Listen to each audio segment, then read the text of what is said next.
आगे चलते हैं। अब हमने जरा इसकी प्रैक्टिस करनी है बेटा।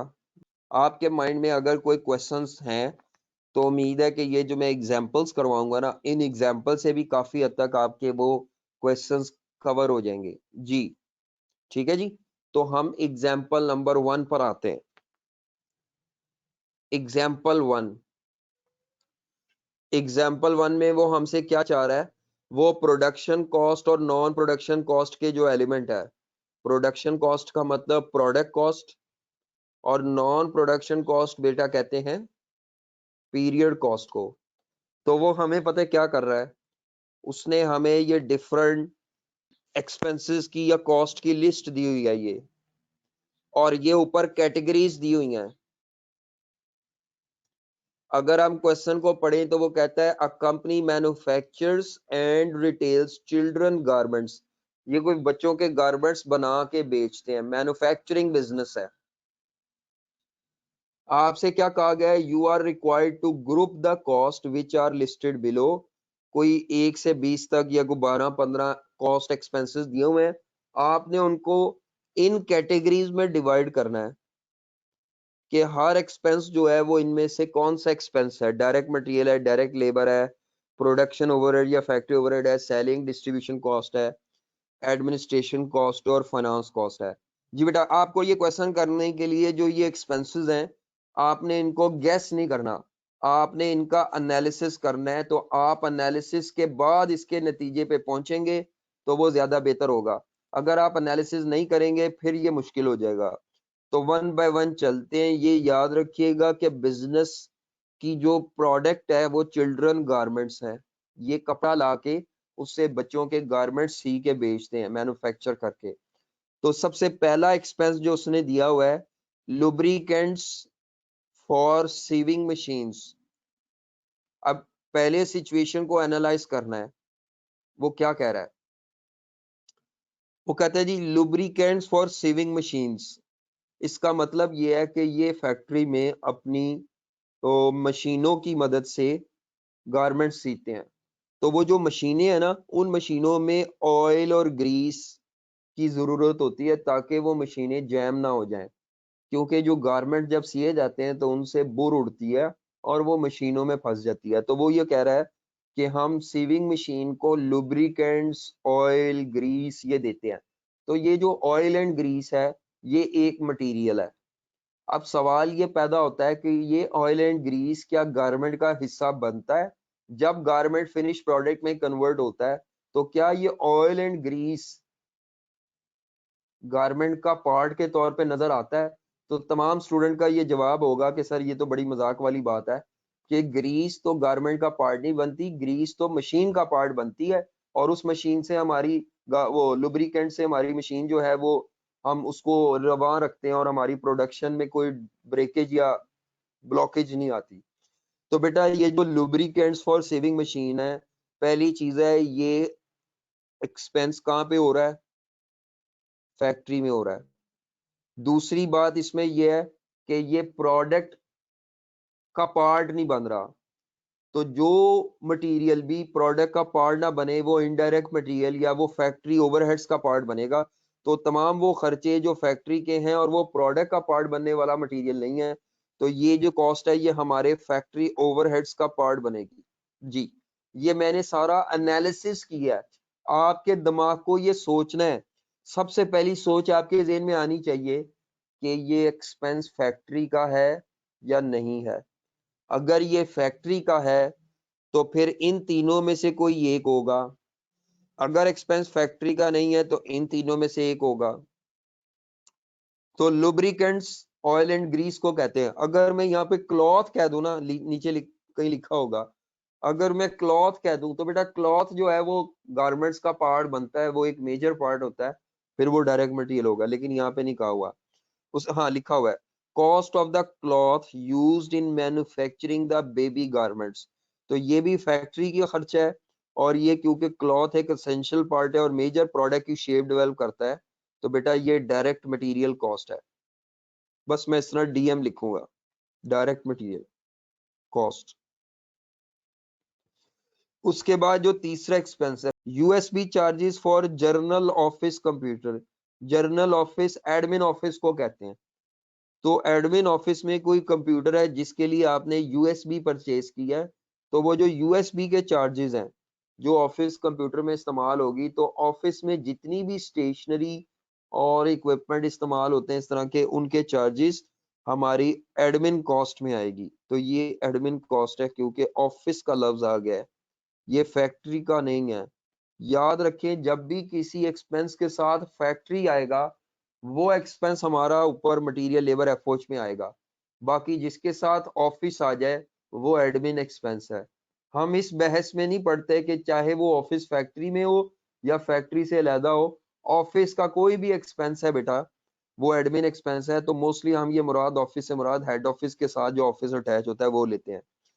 उसके बाद maintenance contract for journal office photocopy machine. आपकी कोई फोटोकॉपी की मशीन है जो ऑफिस में है, आपने उसकी मुरम्मत का किसी के साथ कॉन्ट्रैक्ट किया हुआ है और वो बंदा आता है मुरम्मत करके चला जाता है आपकी फोटोकॉपी की मशीन, तो मुरम्मत के खर्चे हैं और कॉन्ट्रैक्ट के तहत मुरम्मत होती है उस मशीन की। तो अब ये क्योंकि जर्नल ऑफिस का खर्चा है, फैक्ट्री का खर्चा नहीं है, तो ये खर्चा एडमिन कॉस्ट कहलाएगा। नेक्स्ट, फैक्ट्री का टेलीफोन जो है, फैक्ट्री का टेलीफोन है और प्लस उस पे कॉल चार्जेस हैं। तो बेटा जो भी एक्सपेंस जिसके साथ फैक्ट्री आ जाए वो इन तीनों में से कोई एक एक्सपेंस होगा। तो जो फैक्ट्री का टेलीफोन बिल है वो एक मटेरियल नहीं है क्योंकि वो प्रोडक्ट का पार्ट नहीं बनता। वो डायरेक्ट लेबर कॉस्ट भी नहीं है क्योंकि ये किसी वर्कर की तनख्वाह नहीं है जो गारमेंट्स बना रहा है। तो तीसरी चीज जो फैक्ट्री में बचती है, तमाम खर्चे जिनको आपने गेस करना है फैक्ट्री के, वो ओवरहेड्स में आएगी। तो ये जो फैक्ट्री का टेलीफोन बिल है ये ओवरहेड एक्सपेंस है। अगर वो आपको फैक्ट्री टेलीफोन की जगह कह देता जर्नल ऑफिस का टेलीफोन चार्जेस, तो फिर वो एडमिन कॉस्ट होती। तो आपने इसमें रीडिंग करते हुए स्टेटमेंट ऑफ द क्वेश्चन को फोकस करना है जी। नेक्स्ट, अगला जो है इंटरेस्ट ऑन बैंक ओवरड्राफ्ट, ये तो बहुत सिंपल है, finance cost. Next, seventh, expenses incurred on music broadcast for employees throughout the factory। असल में इन्होंने क्या किया है कि फैक्ट्री में ना अपने एम्प्लॉइज को एंटरटेन करने के लिए इन्होंने कोई म्यूजिक का फंक्शन अरेंज किया है। तो उस म्यूजिक फंक्शन पर या रिक्रिएशनल एक्टिविटीज पर इदारे का एक्सपेंस हुआ है। क्योंकि ये एक्सपेंस फैक्ट्री में हुआ है तो इन तीनों में से कोई एक होगा, डायरेक्ट मटेरियल, डायरेक्ट लेबर और प्रोडक्शन ओवरहेड्स में से कोई एक होगा। तो अगर आप गेस करें तो मेरा ख्याल है ये जो म्यूजिक का खर्चा है ये ना मटेरियल है ना किसी वर्कर की, प्रोडक्शन वर्कर की तनख्वाह है, तो ये भी ओवरहेड्स कॉस्ट का पार्ट बनेगा। उम्मीद है आपको ये एनालिसिस समझ आ रहा होगा कि मैं सबसे पहले ये देखता हूँ कि एक्सपेंस फैक्ट्री का है या नहीं, और फिर अगर वो प्रोडक्ट का पार्ट बनने वाली चीज है, मटेरियल है, किसी की तनख्वाह है, तो डायरेक्ट मटेरियल लेबर होगा, नहीं तो मैं सब कुछ एफओएच में डाली जा रहा हूँ। उसके बाद वो कहता है जी wages of security guards for factory. जी बताएं जी ये क्या होगा, ये एफओएच है। तो अगर आपको अंडरस्टैंडिंग हो चुकी है ना तो फिर आपके लिए ये एक्सपेंस को पहचानना मुश्किल नहीं है। और अगर आप एक्सपेंस पहचान रहे हैं तो फिर डेफिनेशन याद करना कोई जरूरी नहीं है। बस उम्मीद है आपको ये बात समझ आ रही होगी कि आपने अंधाधुंध डेफिनेशंस याद नहीं करनी। अगर आपको चीजें अंडरस्टैंड हो गई हैं और आप उनकी बेस पर ये पहचान रहे हैं कि ये कौन सा एक्सपेंस है, तो आपका मकसद पूरा हो गया क्लासिफिकेशन पढ़ने का। ठीक है, अच्छा अब आगे चलते हैं। Next, carriage inward paid on purchase of basic raw material. हाँ जी, रॉ मटेरियल को परचेज करने पर आपने कैरेज इनवर्ड पे किया है। तो जैसे ट्रेडिंग बिजनेस में परचेज से रिलेटेड तमाम एक्सपेंसेस जो हैं वो डायरेक्ट एक्सपेंसेस होते हैं या परचेज कॉस्ट का पार्ट बनते हैं, इसी तरह मैन्युफैक्चरिंग बिजनेस में जब रॉ मटेरियल परचेज किया जाता है तो रॉ मटेरियल को परचेज करने से रिलेटेड तमाम एक्सपेंसेस, जब तक वो आपके फैक्ट्री के प्रेमिसेस तक रॉ मटेरियल नहीं आ जाता, तमाम एक्सपेंसेस जो रॉ मटेरियल से रिलेटेड है बेटा वो डायरेक्ट मटेरियल की कॉस्ट का पार्ट बनेंगे। बेसिक रॉ मटेरियल का मतलब जो एसेंशियल मटेरियल है। तो बेटा ये वाला जो कैरिज इनवर्ड है ये आपका डायरेक्ट मटेरियल कॉस्ट का पार्ट बनेगा। असल में ये मटेरियल मटेरियल नहीं है, लेकिन मटेरियल को खरीदने से रिलेटेड जो भी एक्सपेंस होगा ना बेटा वो मटेरियल कॉस्ट का पार्ट बनेगा। आप लोगों ने पढ़ा हुआ है कि परचेज कॉस्ट का पार्ट क्या बनता है? एक तो चीज की असल कीमत plus carriage inward plus non refundable taxes, जिसमें कस्टम, इंपोर्ट ड्यूटी वगैरह सब आ जाएगा। तो बेटा ये डायरेक्ट मटेरियल का कॉस्ट का पार्ट बनेगा, क्योंकि ये बेसिक रॉ मटेरियल खरीदने पर कैरिज इनवर्ड दे रहे हैं। अगर मैं यहाँ पे लिख दूं carriage outward paid on the sale of finish goods, तो फिर वो क्या होगा? वो मार्केटिंग एंड सेलिंग एक्सपेंस होगा। उसके बाद road taxes for delivery vehicle. अच्छा, ये अब ये थोड़ा सा आपको एक्सपेंस ही नहीं समझ आता कई बच्चों को, ये है क्या? असल में आपने जो व्हीकल रखी होती है ना, गाड़ियां जिनसे आप कस्टमर को डिलीवरी देते हैं, आपने उन डिलीवरी व्हीकल को ना का सालाना टोकन का टैक्स देना होता है एक्साइज डिपार्टमेंट को। ये वो टैक्स नहीं है आपका वो जो पार्किंग का टोकन होता है।